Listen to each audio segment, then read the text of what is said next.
अस्सलामुअलैकुम दोस्तों, कैसे हैं आप लोग। उम्मीद करते हैं कि आप सभी लोग खैरियत से होंगे। तो आज की वीडियो में हम कुवैत की कुछ बड़ी और इम्पोर्टेंट जो अपडेट आ रही है वो आप तक पहुंचाने वाले हैं। आप लोगों से गुजारिश है वीडियो को शुरू से लेकर आखिर तक जरूर से देख लें। दोस्तों वीडियो लाइक भी जरूर कर दें। जो मेरे दोस्त जो मेरे भाई लाइक कर देते हैं उन दोस्तों का दिल से बहुत बहुत शुक्रिया। चलिए बढ़ते हैं अपडेट तरफ, पूरी का अपडेट आपको बताते हैं।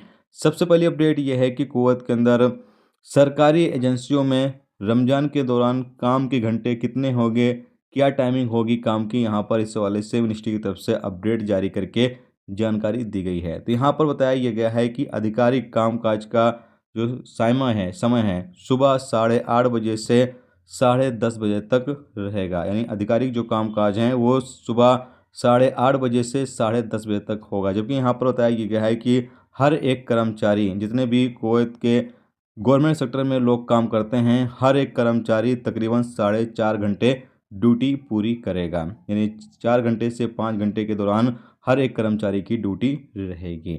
इसके अलावा अगली अपडेट यह है कि कुवैत के अंदर सुबह इंडस्ट्रियल क्षेत्र में आग लग गई और आग तकरीबन 2000 वर्ग मीटर में लगी हुई, जैसे कि आप सामने स्क्रीन पर इमेज के माध्यम से देख सकते हैं। बताया गया है कि टीमें आग पर काबू पा लिया है और इस आग से किसी की जान जाने की और किसी के चोटिल होने की कोई भी खबर नहीं है। बाकी आग से नुकसान तो काफ़ी हुआ है क्योंकि एक कारखाने में आग लगी हुई थी। नुकसान काफ़ी हुआ है लेकिन किसी की ना ही जान गई है इस आग से और ना ही कोई बंदा चोटिल वगैरह हुआ है, अल्हम्दुलिल्लाह। इसके साथ इसके अलावा अगली अपडेट ये है कि कुवैत एयरपोर्ट टर्मिनल T5 पर नया मेडिकल क्लिनिक ओपन कर दिया गया है।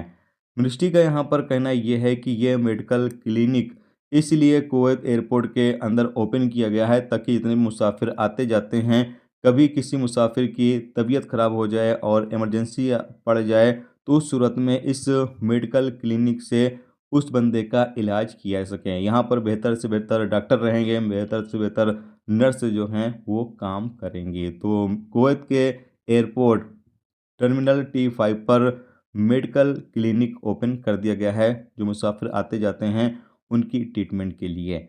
इसके अलावा अगली अपडेट ये है कि कुवैत में रमज़ान आने से पहले मिनिस्ट्री की टीमें लगातार दौरा मार्केटों का शुरू कर दिया है ताकि जांच की जा सके कि जो दुकानदार हैं वो सही साठ सामान बेच रहे हैं और सही प्राइस पर बेच रहे हैं या नहीं बेच रहे हैं। क्योंकि अक्सर होता है कि रमज़ान आने से पहले दुकानदार क्या करते हैं कि सामानों की कीमतें बढ़ा देते हैं, जबकि मिनिस्ट्री की तरफ से सामानों की कीमत बढ़ाई नहीं जाती, यानी कि आगे से सामान की कीमत बढ़कर नहीं आती है, लेकिन जो दुकानदार होते हैं वो ज़्यादा कीमत पर सामानों को बेचने लगते हैं। तो यहाँ पर बताया यह गया है कि तकरीबन 9 दुकानों के खिलाफ 9 दुकानों के खिलाफ वायलेशन रिकॉर्ड किए गए हैं। इन दुकानों के खिलाफ कानूनी कार्रवाई भी की गई है, जबकि कुछ दुकानों को बंद भी किया गया है। और मिनिस्ट्री ने यहाँ पर कहा है कि रमज़ान से पहले किसी तरह का कोई भी बंदा वायलेशन या कोई दुकानदार वायलेशन करते हुए पाया जाता है तो उस दुकानदार के खिलाफ कानूनी कार्रवाई की जाएगी। दोस्तों ये थी